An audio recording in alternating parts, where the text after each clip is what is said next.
Вот так весело и на позитиве выпускники 3-й школы ждут свой последний звонок, который прозвенит завтра. А сегодня у них день детства, и они всей дружной компанией решили прокатиться на трамвае.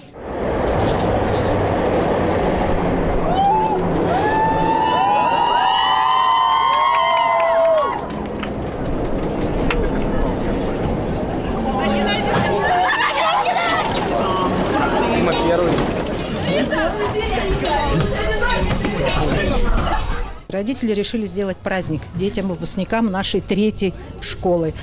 И в заключение вот всего праздника у них было и шоу мыльных пузырей, и фокусник. То есть что хотят дети в детстве? Мороженое, сахарную вату и прокатиться на трамвае, посидеть у окошка.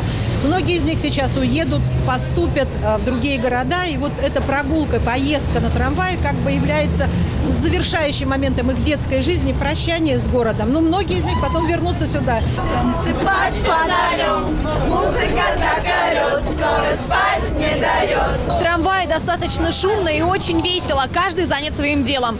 Кто-то поет песни, кто-то танцует, рассказывает шутки, анекдоты. А некоторые даже занимаются спортом, умудряются подтягиваться. Зацепила меня. Сегодня настроение прям огонь радостное. Как будто в детство на самом деле впало. Такие вот обстоятельства получились, что прям вообще здорово. А план на будущее – сдать экзамены на высокие баллы и поступить туда, куда можно, куда планировалось. Сегодня настроение отличное у меня, потому что день детства, прощаемся со школой, ну почему бы и нет, надо веселиться. Зачем ходить постоянно с кисломиной, правильно? Потому что эта серость уже всем достаточно надоела. Это день, когда я могу еще побыть маленькой, потом уже уходишь во взрослую жизнь, сейчас еще будет 18 лет, все уже уходишь от родителей, все, живешь сам. Ну, впечатления самые лучшие, а эмоции... Не хочется прощаться со школой, не хочется отсюда уходить. Люди самые атмосферные, и все самое-самое лучшее. Просто с этим расставаться тяжело. Чика-чика, ты спелая клубника. Чика-чика-чика-чика, и без тебя мне ника.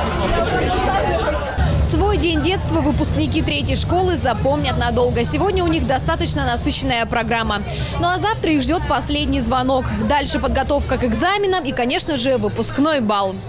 Кристина Мелехова, Андрей Сигаев. Будни.